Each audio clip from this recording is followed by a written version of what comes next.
one and all. Good evening. Welcome. I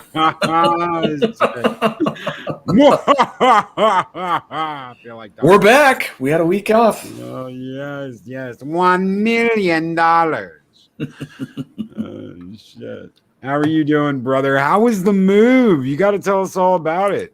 The move was pretty much uneventful. Nice. Everything's going fairly smoothly.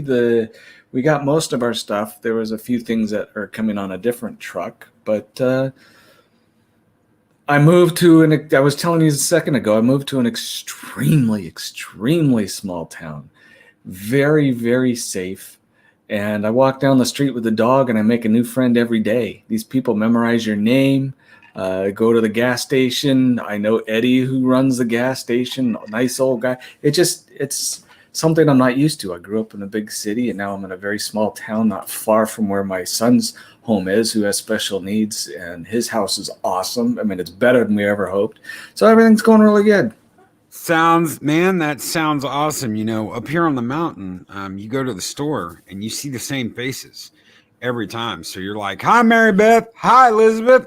You know, and you see those people and you get to know them by name and they get to know you. And they're like, how are you doing? How's everything going with your YouTube channel? And you're like, you know, so it's you know, it's cool like that. Now you go down into town, it's a whole nother story.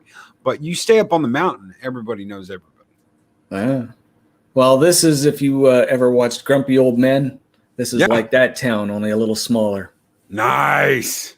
You know, everybody knew everybody, but it's the same idea. And everybody knows everybody. Hell yes. Hell yes. What do you got for us tonight? Do you want me to pull that that picture? Yeah, I got, you know, those of you who are on not that picture yet. Oh, well, I did them in order. Let's do big. There's, you know, we all have our we have a very big. The one. Oh, that one. Yeah. One? Right. I just doing a shameless two things. One, a little bit about my book, but also about Robert Pearson, because the guy is awesome. And Rob is absolutely awesome. Right.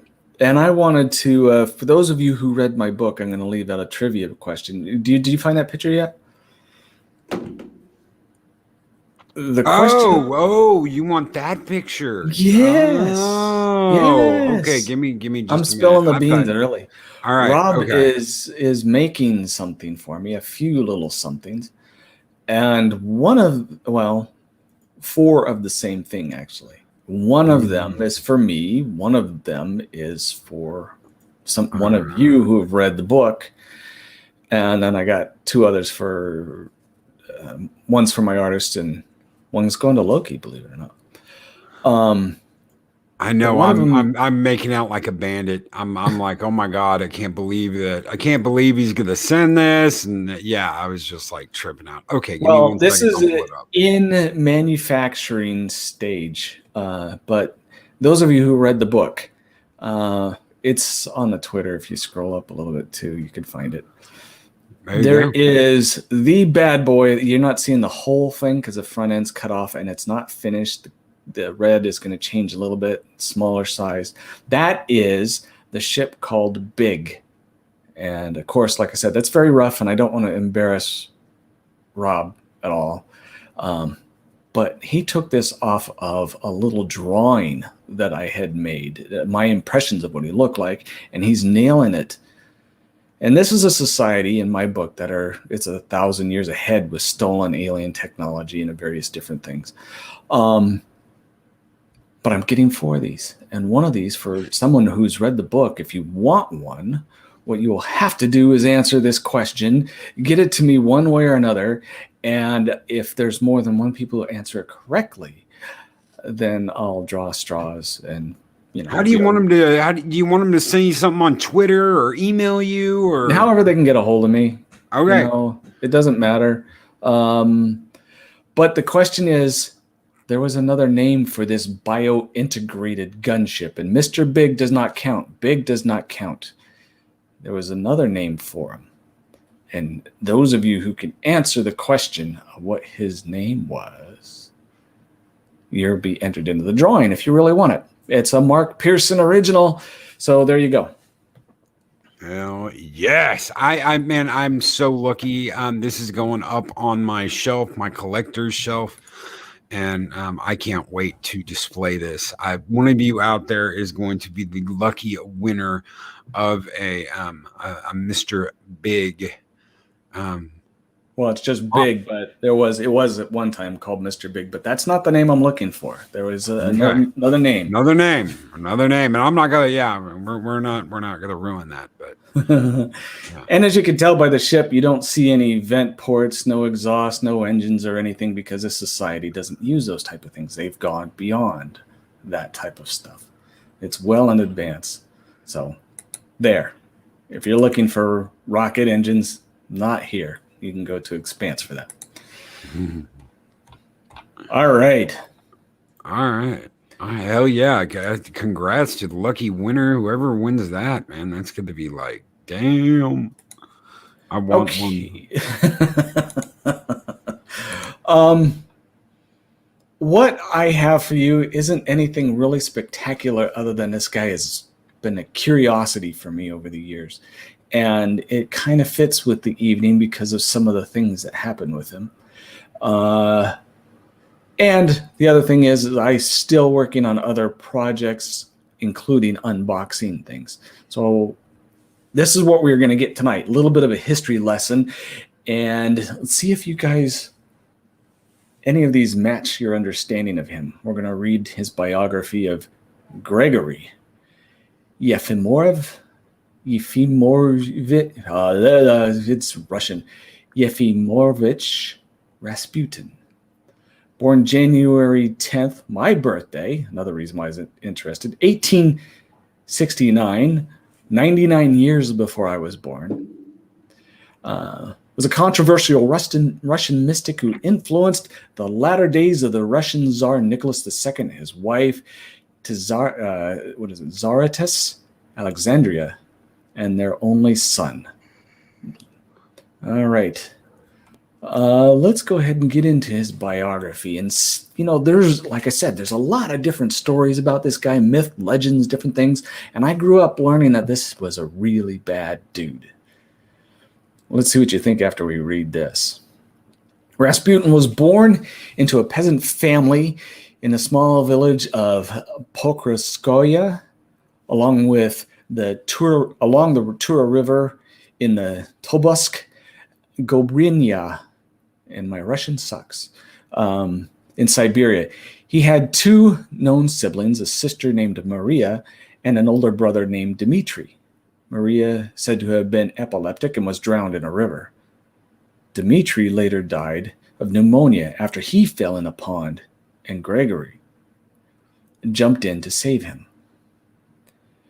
The fatalities affected Rasputin, and he subsequently named his two children Maria and Dmitri. Rasputin reportedly showed indications of supernatural powers throughout his childhood. For example, he mysteriously identified the man who had stolen one of his father's horses and developed a reputation for having a knack of identifying thieves. When he was around the age of 18, he spent 3 months in the Viktoriev monastery, possibly a penance for theft. His experience there, combined with a reported vision of the Virgin Mary on his return, turned him towards the life of a religious mystic and wanderer. Shortly after leaving the monastery, Rasputin met a holy man, or starets, named Makiri, whose hut was nearby. Makiri had a major influence on him and became a model for Rasputin's spirituality and demeanor. Rasputin married Praskovia Fondoronova Dubrovnia in 1889, and they had 3 children named Dmitri, Varvara, and Maria, however you want to pronounce it. Rasputin also reportedly had a child with another woman. In 1901, he left his home in Provoskoye as a pilgrim and traveled widely, mostly on foot. He even traveled to Greece, where he visited the holy monks of Mount Athos and Jerusalem. Rasputin also encountered the banned Christian sect known as the Klesti, or the Flagellants. You guys know those, the ones that beat themselves to a pulp, whose impassionate service, ending in physical exacerbation, was infamous, spawning widespread rumors that religious and sexual ecstasy were combined in these rituals. Supposition that Rasputin was one of the Kailists threatened his reputation until the end of his life. According to Rasputin's daughter Maria, Rasputin did look into the sect, but rejected it. In 1903, Rasputin arrived in St. Petersburg, where he gradually gained a reputation as a holy man with healing and prophetic powers. In 1905, Rasputin was approached to help the Tsarevich Alexei, that's the little boy of the Tsar, who suffered from serious case of hemophilia, and at the time hemophilia was pretty bad. It was a death sentence. Through his prayers and healing presence, he was indeed able to give the boy relief in spite of the doctor's predictions that the boy would die. Numerous reports indicated that whenever the boy had an injury which caused him internal or external bleeding, the Tsarestia, that's his mom, called on Rasputin, and Tsarevich subsequently got better. The family soon developed a dependency on Rasputin, and he began to act as its spiritual advisor. The Tsar referred to Rasputin as our friend and a holy man, a sign of the trust that the family placed in him. Rasputin had a considerable personality and political influence on Alexandria, and both the Tsar and Tsartessa considered him a prophet. Eventually, he became a kind of appointed secretary to the royal couple, a situation which caused considerable resentment among the Russian nobility. Alexandria even came to believe that God spoke to her through Rasputin. Rasputin also gathered a circle of followers and admirers in the capital. However, while fascinated by him, the St. Petersburg elite did not widely accept Rasputin. He did not fit in with the royal family and had had a very tense reputation with the Russian Orthodox Church. The Holy Synod frequently criticized Rasputin, accusing him of a variety of immoral and evil practices. Because Rasputin was a court official, he and his apartment were under 24-hour surveillance. Like many spiritual-minded Russians, Rasputin spoke of salvation as depending less on the clergy and the church than on seeking the Spirit of God within. He also reportedly claimed that, for him, yielding to temptations such as sex and alcohol helped dispel his sin of vanity, and was necessarily one step on the road to repentance and salvation. There's a group picture there. Has a bunch of women, just a few guys. Those were his admirers. Obviously, he admired some of them as well. Rasputin soon became a controversial figure and was caught up in a sharp political struggle involving the monarchists, the anti-monarchists, revolutionaries, and other political forces and interests. He was considered too friendly with the Jews and other religious suspect groups, and was accused of many imminent personal and various misdeeds, ranging from the unrestricted sexual life, including raping a nun, to undue political domination over the royal family. Rasputin was deeply opposed to war, both from a moral point of view and as something which was less likely to lead to political catastrophe. During the years of World War I, Rasputin, increasing drunkenness, sexual promiscuity, and willingness to accept bribes in return for helping petitioners who flocked to his apartment, as well as his efforts to have his critics dismissed from their posts, made him both corrupt and cynical. Rasputin became the focus of accusations of unpatriotic influence at court. The unpopular Tsartessa, meanwhile, was of German descent, and she came to be accused of acting as a spy in German employ. When Rasputin expressed an interest in going to the front to bless the troops early in the war, the commander-in-chief, Grand Duke Nicholas, threatened to hang him if he dared to show up there. Rasputin then claimed that he had a revelation that the Russian armies would not be successful until the Tsar personally took command. With this, the ill-prepared Nicholas proceeded to take personal command of the army, with dire consequences for himself as well as for Russia. While Tsar Nicholas II was away at the front, Rasputin's influence over the Tsaressa Alexandria increased immensely. He soon became her confidant and personal advisor, and also convinced her to fill some government offices with his own hand-picked candidates. Meanwhile, Russia's economy was declining at a very rapid rate. Many at the time laid the blame on Alexandria and Rasputin, and rumors began to circulate that he was having a sexual intimate relation with her. Rasputin's alleged hold over the royal family was used both against him and the Romanovs by political and journalists who sought to weaken the integrity of the dynasty, force the Tsar to give up his absolute political power, and separate the Russian Orthodox Church from the state. Rasputin unintentionally contributed to their propaganda by having public disputes with clergy members, bragging about his ability to influence both the Tsar and the Tsaressa, and also by his desolate public lifestyle. Nobles in influential positions around the Tsar, as well as some of the parties of the Duma, clamored for Rasputin's removal from the court. Rasputin survived one assassination attempt. This is where some of the real wild stuff happens. But survived one of the assassination attempts and almost survived a second, in which he was reportedly poisoned, shot, and left for dead. Shot again when he revived, beaten, and drowned. In June 1914, Rasputin was visiting his wife and children in his hometown at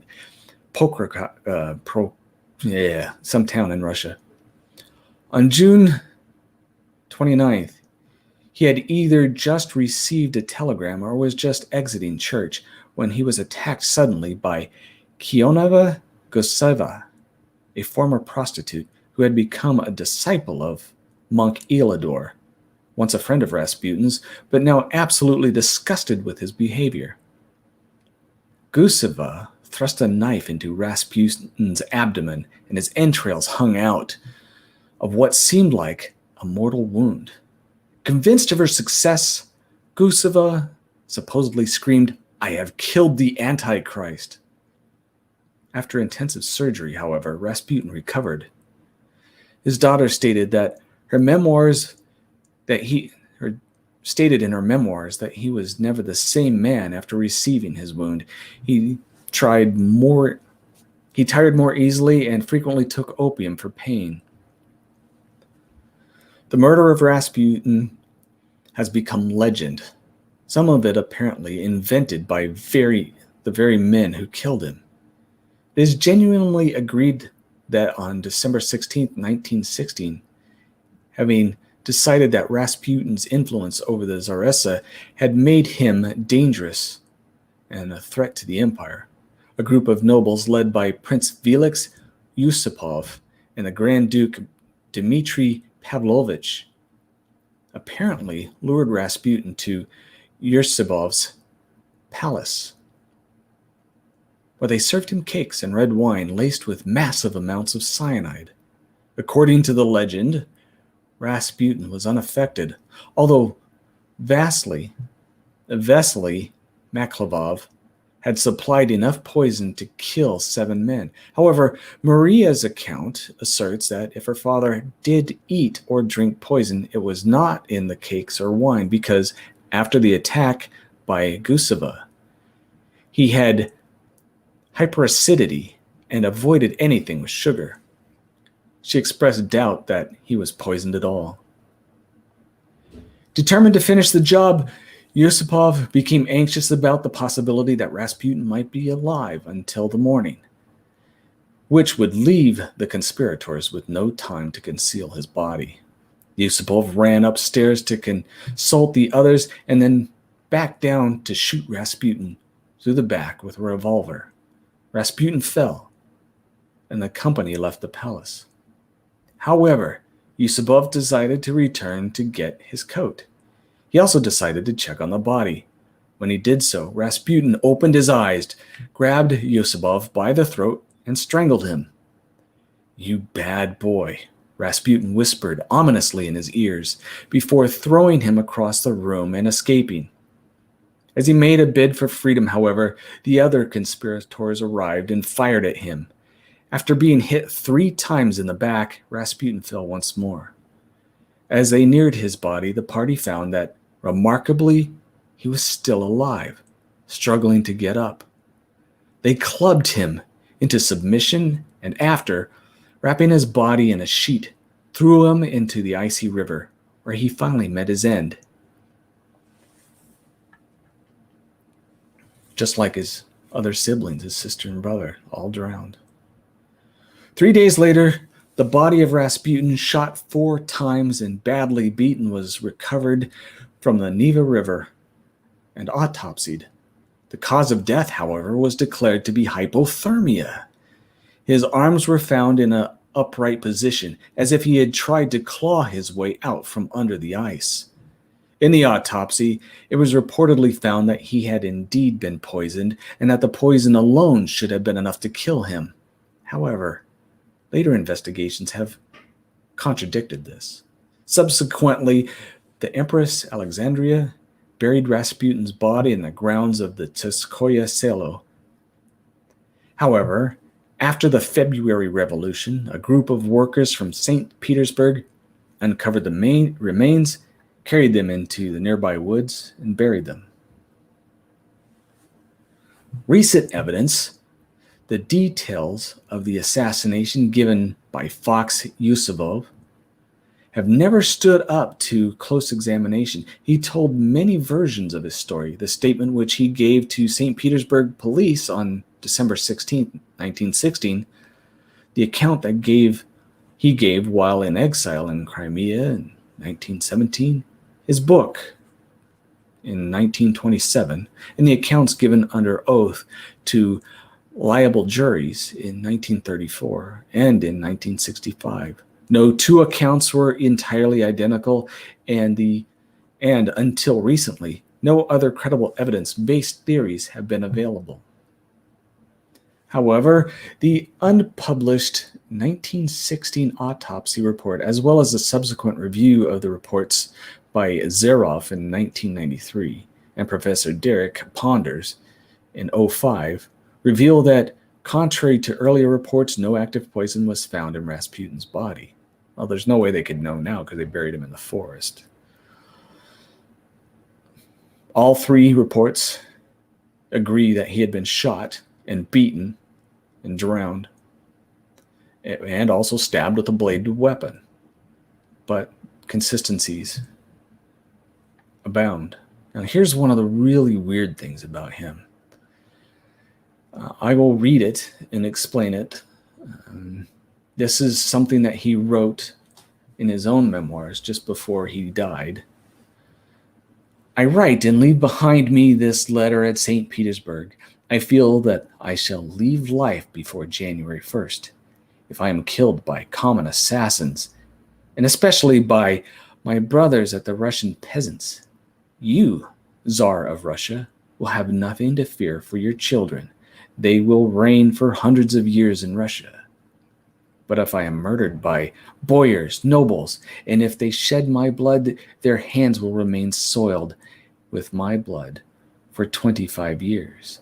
They will not wash their hands from my blood. They will leave Russia. Brothers will kill brothers, and they will kill each other and hate each other. And for 25 years, there will be no nobles in the country. Tsar of the land of Russia, if you hear the sound of the bell which will tell you that Gregory has been killed, you must know this. If it was your relations who have wrought my death, then no one in the family, that is to say, none of your children or relations, will remain alive for more than 2 years. They will be killed by the Russian people. If you know the Russian story, he was right. He was killed by nobility. And then the communist takeover killed them all. So you tell me, this man that was myth, legend, villain, prophet, what was he? All we know is that he was a heck of a hard man to kill. He liked to have his sex and alcohol. And in some cases, he was actually prophetic. If they ever get anybody to play him in a movie, it's got to be Tom Hardy. Right. There is a movie that I had to go see called, what was it? It was, oh man, what was this? Lawless. Had Tom Hardy, Shia LaBeouf, Jessica Chastain, Guy Pearce. In this movie, Tom Hardy plays this guy, Forrest, he's shot, he's stabbed, someone almost cuts his head clean off his body, all these different things, and he survives, right? And at the end of the movie, he goes outside, and it's in the middle of winter, and he's got this blanket wrapped around him, and he accidentally falls through some ice, catches pneumonia, and dies. After being shot multiple times, stabbed multiple times, they almost sawed his head clean off his body, and he lived. He lived, mind you. He falls into some ice. He falls in some ice water, gets pneumonia, and dies. It's amazing. It's the dumbest shit. Right. I've ever watched. I hate that movie. I absolutely hate that movie. But we're sitting here talking about this. I'm like, you know what? Look at him. Listen to the story. Tom Hardy all the way. He played this guy. He already played him in Lawless. Gotcha. Well, I haven't seen it, and since you said it was a dumb movie, I won't see it. It's dumb. It's really dumb. It's not worth the. I wish I could get those hour and a half, 2 hours of my life back. I really do. Someone said it was like the Bruce Willis movie Last Man Standing, and no, it is not like the Bruce Willis movie Last Man Standing. I didn't know Bruce Willis made bad movies. Last Man Standing is not bad. It's not the best Bruce Willis movie, but it's not the worst either. So. All right.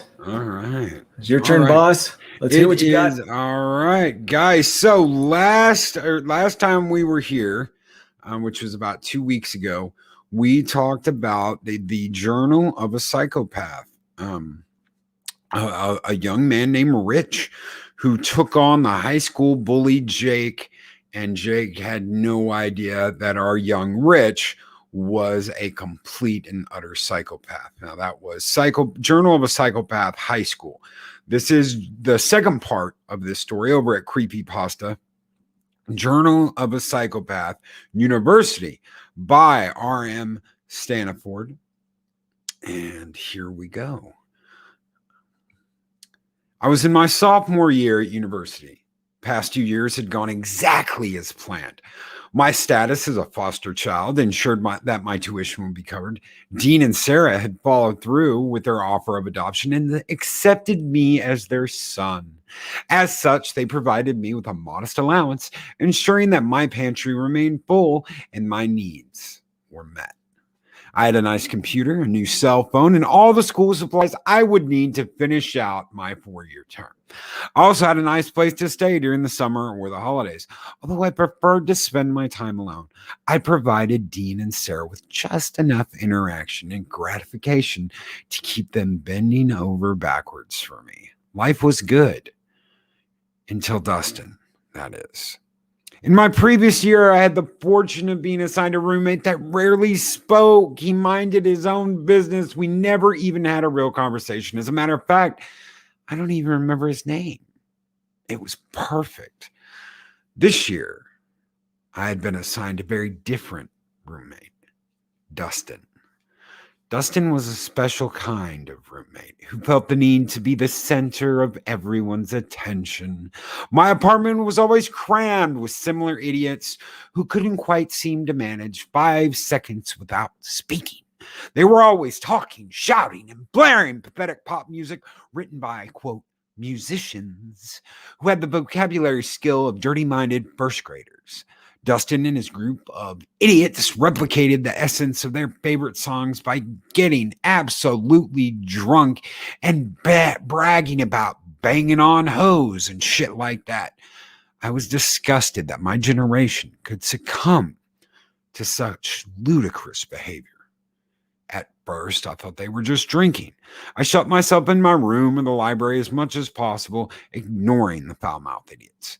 It didn't take me long, though, to realize, however, that they were consuming a little more than just booze. Every time Dustin walked by, a waft of burnt green would insult my nose, and soon my apartment reeked of the shit every single evening. As if that wasn't bad enough, one Saturday morning I woke up to find the remnants of their Friday night festivities scattered across my condo. People I didn't recognize laid on the couch and even the floor, snoring like hibernated fucking bears. Their mess of crunched aluminum beer cans and burnt green, along with the aroma of stale cigarettes, gave the appearance as if a herd of homeless addicts had spent the night in my apartment. On the coffee table were smears of fine white powder, fingerprints all about. A small white straw from a fast food establishment lay on the ground. It wasn't hard to determine that these snoring morons had done plenty of it. Now, I don't care if you smoke a little green or snort a little white, as long as it poses no threat to my well-being. Naturally, if Dustin were to get caught with this, it would come down on me. Guilt by association, as they say. Obviously, I couldn't accept such a risk to my life, to my career, to my goals.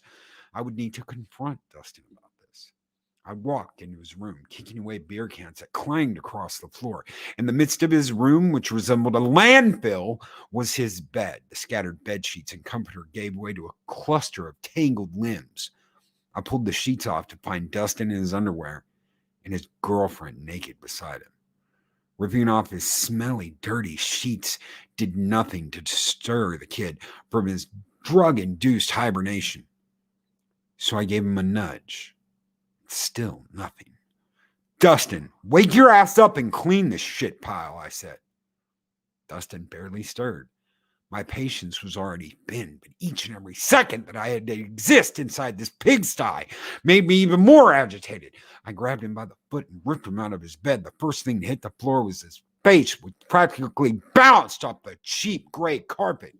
"What the hell, dude?" said Dustin, finally somewhat conscious. His hands clutched at his head in obvious pain from the hangover, only made worse from the hit to the head. His palms worked their way to his eyes as he rubbed them and tried to open them. "Get the fuck up. Get these idiots out of my apartment and clean up this fucking pigsty. If I wanted to live in a trailer park filled with trashy dumbasses, I would. Get the hell out of here, asshole. Quit being such a little bitch," he told me, looking up with squinty eyes as if someone was shining a flashlight directly in his face. I could see the headache in his eyes, showing clear signs of a huge hangover. I knew how to handle a bitch with a hangover. I headed to the kitchen. With a squeak, I opened one of the faded brown kitchen cabinets and grabbed an old discolored pot and its matching frying pan. Holding them by their black plastic handles, I headed back into Dustin's room. He was already back, snoring like a fucking moron. I flipped the light on and strolled across the room, taking care to step on all of his dirty ass laundry as I pulled the fray white cord of the crooked blinds. The sunshine penetrated the dark room. Both Dustin and his girlfriend reactively pulled blankets over their faces to shield their eyes from the penetrating light. Two major symptoms characterize a heavy hangover: severe headache and extreme sensitivity to bright lights and loud sounds. I walked over to Dustin's side of the bed, holding the pot and pan over his head, and started to bang them together as loud as I could. Dustin reacted to the obnoxious clangs as if he were a vampire being attacked by the sun, showing that the sound caused him pain. I found myself enjoying his reactions as he grabbed his head with both hands as if that would do anything to subside the pain now pounding in his dehydrated and intoxicated brain. He rolled around like an epileptic animal, shouting curse words that were barely audible over my continuous clangs of the pot and pan. Finally, the sound of pain became too much. Dustin threw out the covers and jumped to his feet. He made one small stumble with his back foot, demonstrating that he was still drunk. He behaved like a wounded animal with one goal: to make it stop. The inevitable physical violence now came from Dustin as he threw a joke of a punch at me. I smacked his hand away with the pan.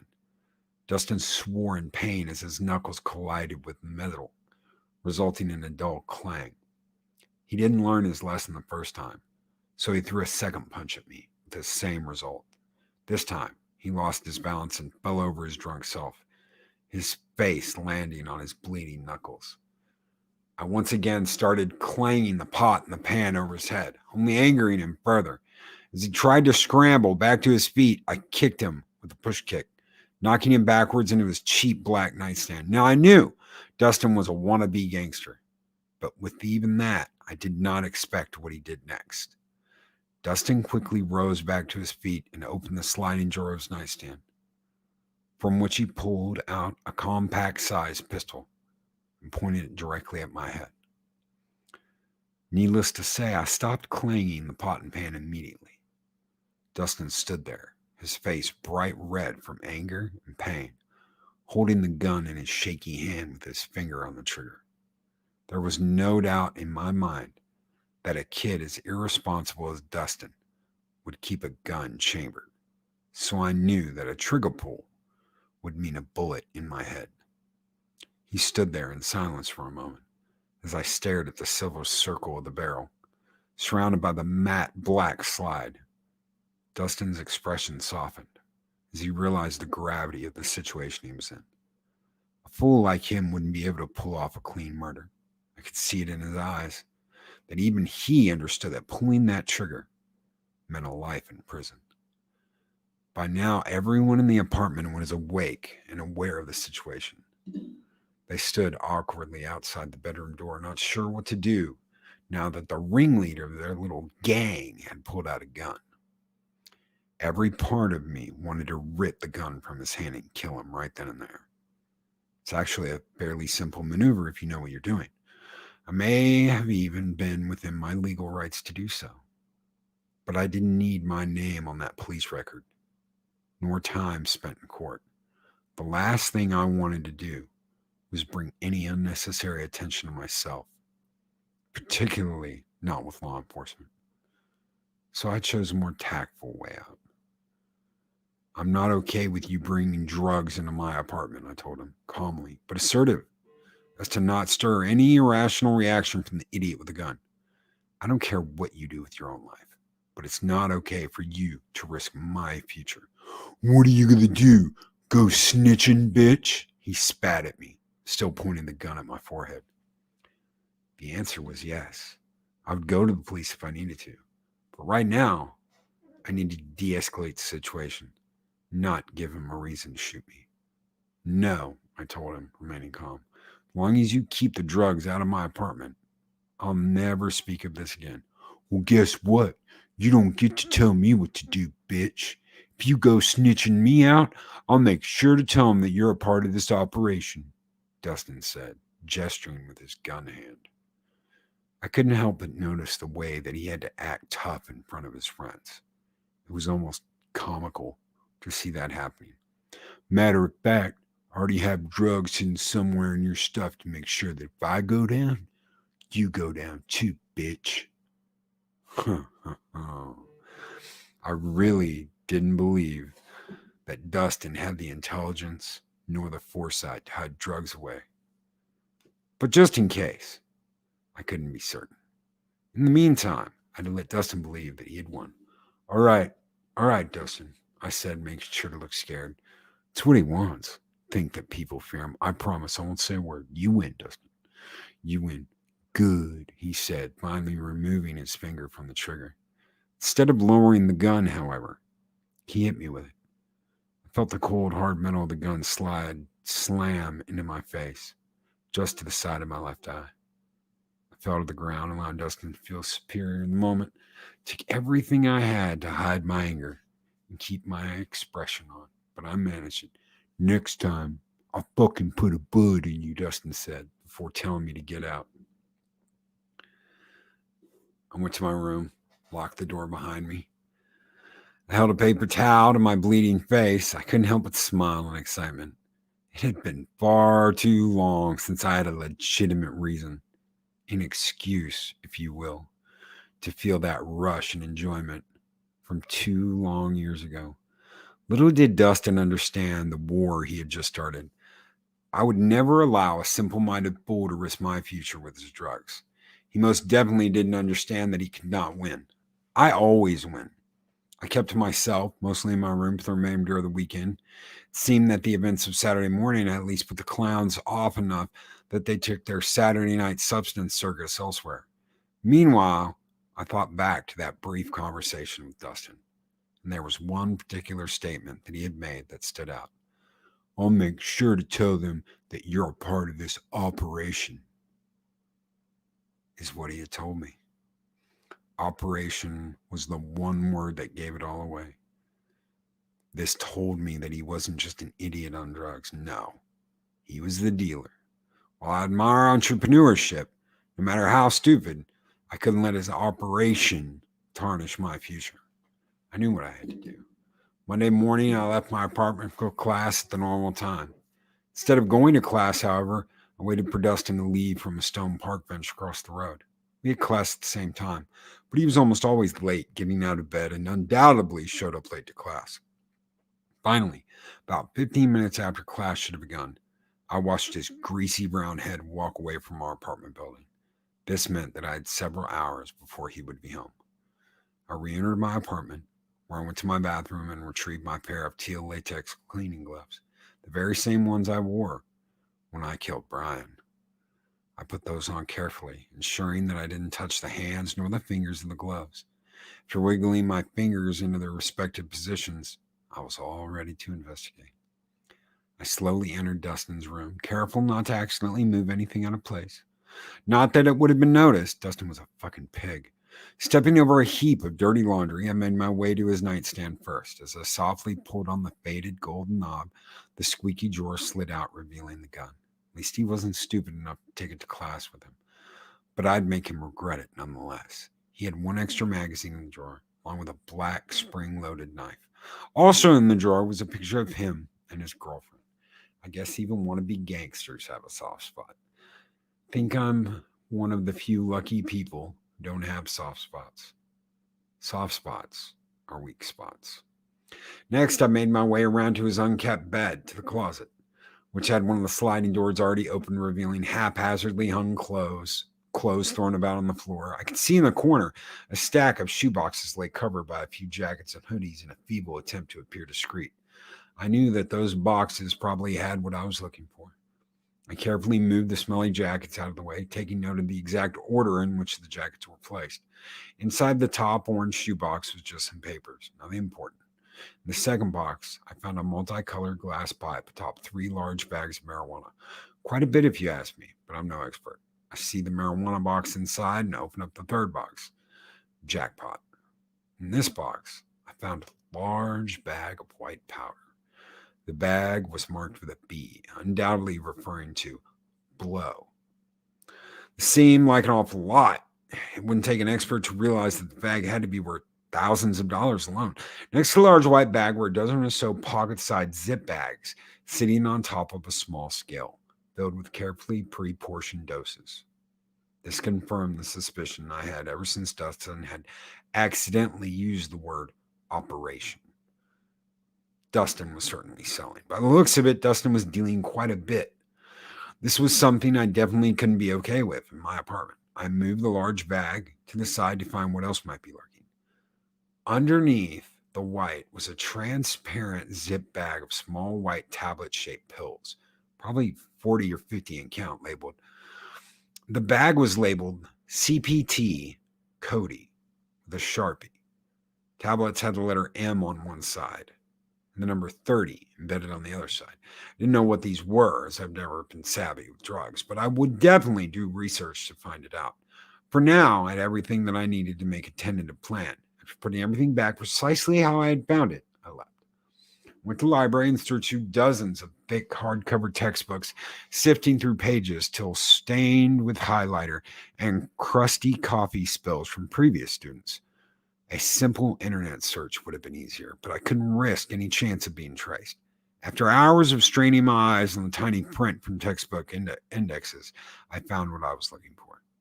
I knew that Dustin was getting involved with some serious drugs when I found the white, but this information showed an even darker truth. M30 pills are prescription oxycodone opiates, but the name Captain Cody reveals that the pills are something else entirely.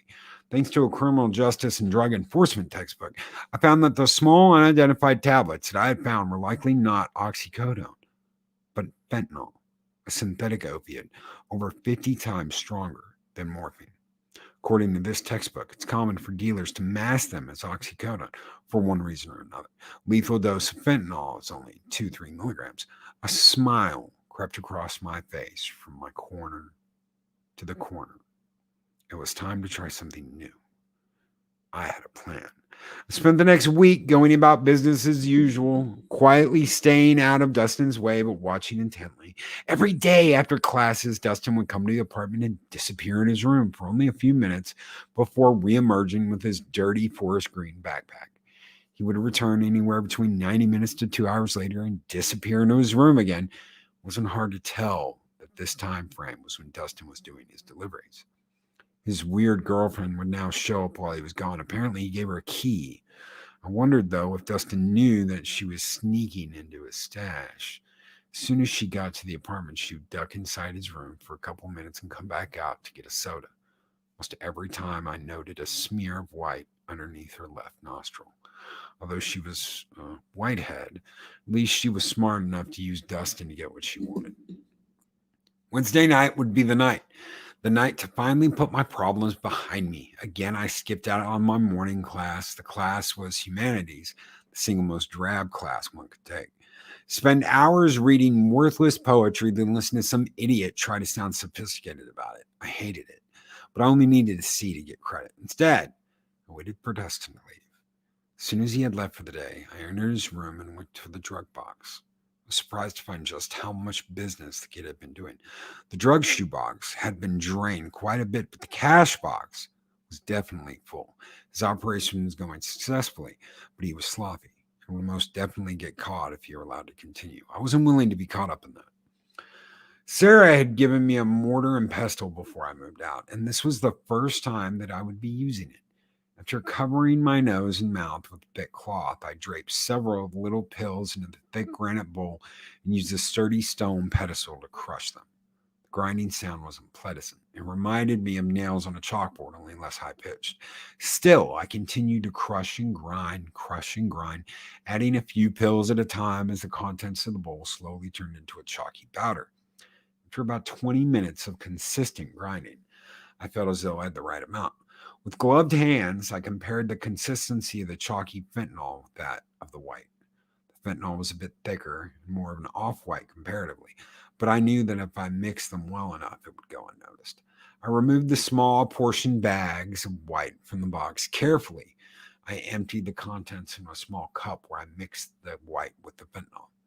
calculating about the correct amount of fentanyl for one lethal dose. After I was satisfied with the mix, I put the now laced white back into each bag. After mixing more fentanyl with the remaining large bag of white, keeping to the same ratio, everything was ready to go. I put everything back into Dustin's closet and sanitized my gloves and equipment with bleach and dish soap. Now all I had to do was wait. Dustin arrived back to the apartment on schedule, quickly ducking into his room, leaving 5 minutes later with his ugly backpack to go sell. Soon after, his girlfriend came in, and as planned, she went into Dustin's room. I watched from the crack of my door as she emerged a few minutes later to retrieve a soda. She was smiling awkwardly and did a weird sort of twirl towards the sofa before plopping herself onto a plump cushion. I watched her head would drop slightly and whip back up as she tried to keep herself awake. The nods became more pronounced, and finally, she lay her head back and closed her eyes, giving into that deep relaxation effect of the powerful opiates. I emerged from my room to analyze her condition. Her head lay back with her mouth open and arms sprawled toward the side as if she had emerged from the sofa. She was completely out. I poked at her a few times to make sure that she would not easily wake up before positioning her in such a way to keep her airway open.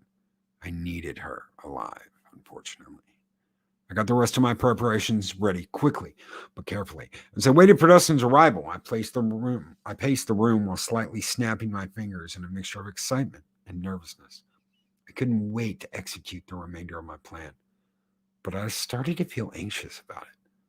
I felt as though I didn't know enough about this. They could be unpredictable. I had an easy backup plan if the girl died, but it would be messy if she woke up too early. Finally, I heard the jingle of keys outside the apartment and the subsequent click of the deadbolt sliding into the unlocked position. After the front door was closed, Dustin turned on the lights and froze at the sight in front of him. I had his gun pointed at him from behind his couch, just behind his unconscious girlfriend. In my other hand, I held Dustin's knife to her neck. I wouldn't advise doing anything stupid, Dustin, I told him calmly. His eyes widened as he grasped the situation, and worry tainted his usually smug face, exposing one of his greatest weaknesses: love. He most definitely loved this girl, and I would take full advantage. What did you do to her? Dustin asked through clenched jaws, frightened and slowly putting his hands up as if I were arresting him. I knocked her out after she threatened to frame me the same way you threatened me, I lied, gesturing with the gun. I'm not going to hurt either of you. As long as we can both agree to part ways peacefully, neither of us will go to the police. I think it's clear that if either of us gets turned in, we'll rat each other out. Now, take a seat. I pointed with the gun to the chair on the opposite side of the coffee table. Per my request, he walked over and sat down begrudgingly. If you hurt her, dude, I'll kill you, Dustin said with clenched jaw. Don't worry. I fully intend for her to be unharmed, I told Dustin, being honest for the first time since his arrival. Now, help yourself to a line. I want you to be relaxed. Keeping the knife at the girl's throat, I pointed to the 3 lines of tainted white that I had prepared for him. Why the hell would I take the line at a time like this? Dustin spat. Just to make sure that if you call the police, you have to tell them that you were on drugs. I'm drawing a line. A truce, Dustin, so nobody gets screwed. Dustin grabbed the rolled up bill that I had prepared, leaned over the first line, and within his nose, over his free nostril, he snorted. The white powder sucked through the dollar bill straw like a vacuum sucking up flour. He took a deep breath, looking more relaxed, and looked back up at me. I'm going to need you to tell me what drugs you hid in my room and where. Dustin comprehended the demand, revealing that he had indeed hidden drugs somewhere. I was impressed that he was smart enough to actually have done that. I taped weed in your floor vent, Dustin admitted, deciding to tell me the truth. Excellent. Thank you for telling me that, I told Dustin with a gentle smile. Now, please, take another line so we can talk about what's going to happen. Dustin bent over to snort the second line. The first line had only a small amount of fentanyl, but the second line was half white, half fentanyl. That was just over a lethal dose by my calculations.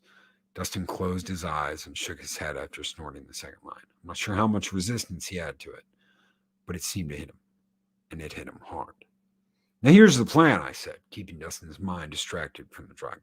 As he looked up to me, I could see the black pupils narrowing within his brown eyes, signaling that the drug taking rapid effect. I'm going to move out, and you are going to take over the full lease willingly. I won't say anything about the drugs, and you won't say anything about this little, incident. Sound good? Whatever, man. Just take the knife off of her, dude, Dustin said as he rubbed his eyes. I could see that he was already fighting the urge to let his head drop. Perfect. Take that last line and we'll shake on it. I don't want it, man. Something's weird, dude. I don't like it, Dustin said as he started to sway ever so slightly. Take it so I can let her go. Shaking his head, Dustin bent down and he snorted the final line. This line was pure fentanyl, probably enough to kill 2 people. Dustin put one hand to his head and grabbed the table with the other hand in an attempt to steady himself. His chest moved angrily as his breathing quickly became labored and loud. I removed the knife from his girl's neck and stood up fully to watch Dustin. He completely dropped from his own drugs.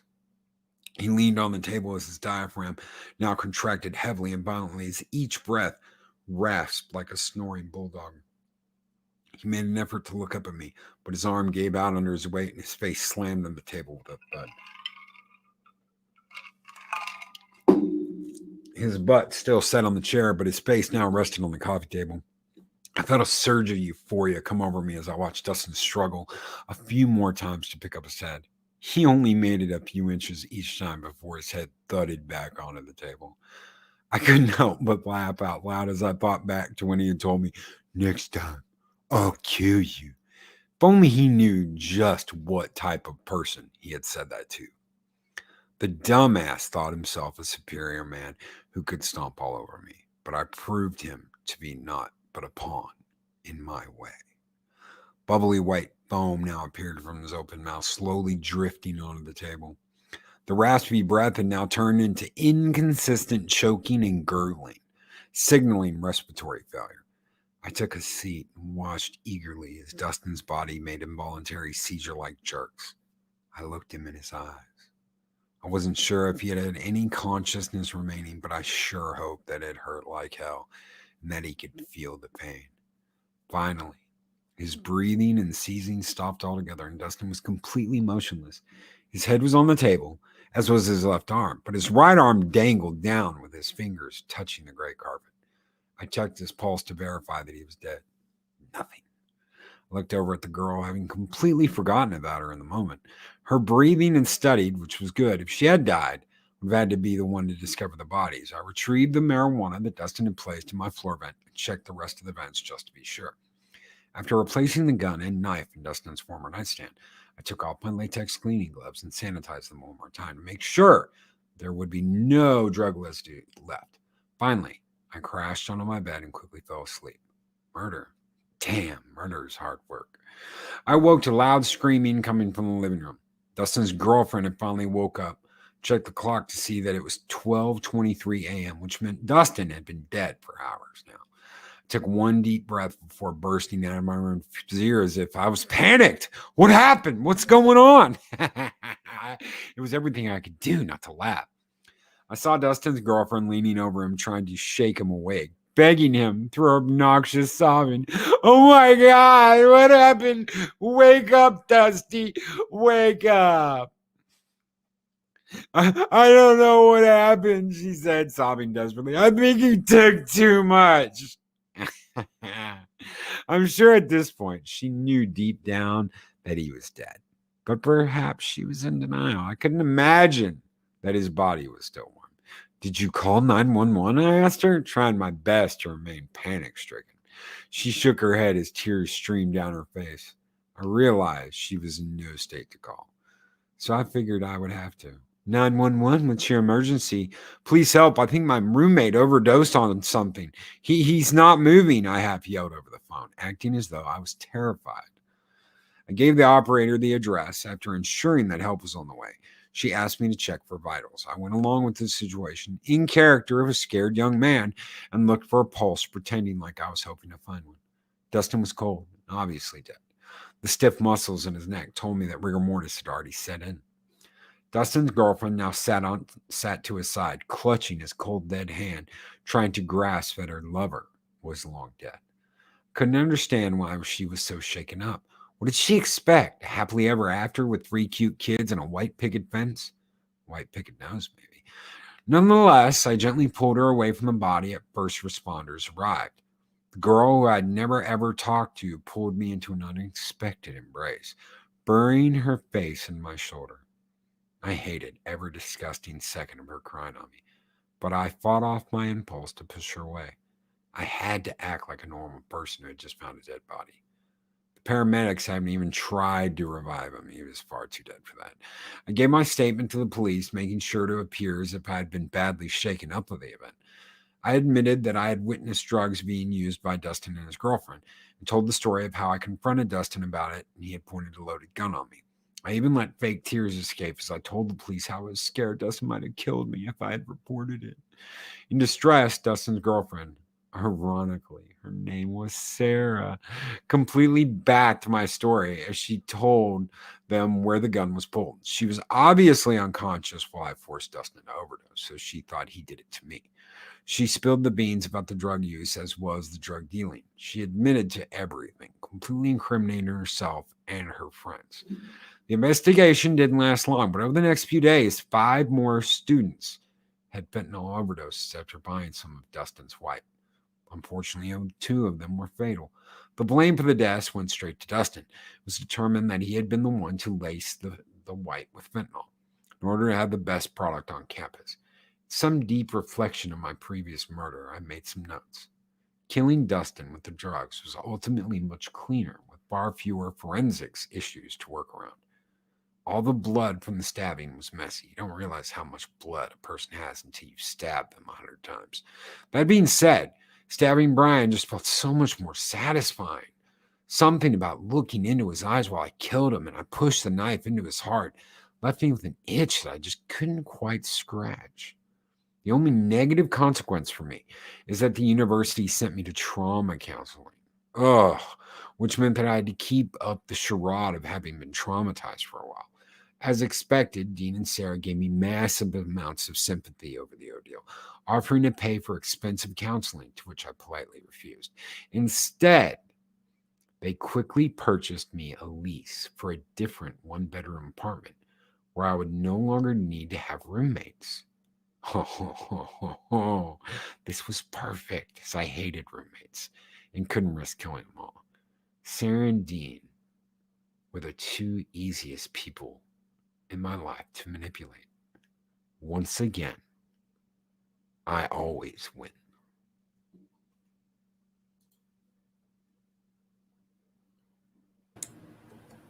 Is that it? That's it. Oh, man. And I don't know if we're ever going to get another one. I know that these 2, this second one, I know that first one was written back in January, and this second one was written back in January 29th of 2021. So whether or not we will get another one from R.M. Staniforth, these are beautiful. I've absolutely loved getting to do these. Really great work. Guys, if you like these stories, head over to Creepypasta. Look up the hold on one second. The Journal of a Psychopath. There's high school, university. I'm waiting for a third one, hoping we get a third one. I can't wait. I'm really hoping we get a third one. Oh, man, this is nuts. Writing campaign. Finish it. Finish him. Oh, man. That was very well done. Pat S. I'm so happy for him that he found nice parents. That's really great. Oh, shit. Oh, man. Awesome. Very cool. So thank you guys so very much for hanging out with us. Thank you for being here. I know we went a little long tonight, but yeah, I'm hopefully I'll have another one of those stories for you guys next time. If not, we'll read something else, and I'll keep checking back and making sure that that we get a chance to keep on this story. I want to find out how it ends. I definitely want an ending to it. Yeah, no doubt. I mean, that could be an ending, but I wouldn't like it. No. No, and that went on for so long. I'm like, oh my God, I need a drink. I had to get a drink in the middle of all that. So, guys, thank you so much for being here. Thank you, Adega, for doing this with me again. The info on Rasputin was absolutely epic. I loved it. Absolutely loved it. Yeah, well, we got the same birthday. I had to share his story. Oh, yes. And we are going to be talking about, give me just 1 second. We are going to be, hold on. And we're going to be doing Stanley Kubrick in the morning. We're going to be talking about Stanley Kubrick, director's series, one of the best directors of all time, Kubrick. And we're going to have one hell of a WandaVision weekend. We've got Heiress of Chaos. We've got the Valkyries. We've got Clobbering Time Monday. We've got, it's going to be an absolutely insane WandaVision weekend. So no matter who you're watching, check them out. Make sure you're subscribed. Ring that bell. Everyone have a great night. Thank you again, Adega, for being here. Yep. And if you want big, give me his other name. Yeah, give him the other name. You want, send it to him, email him, Twitter DMs, whatever you got to do. Get it to him. Get him the name, and you will get a mystery or a big ship. A big ship. Everybody take care and have a great one. These videos are tremendous. Like, comment, and subscribe, and hammer that notification bell.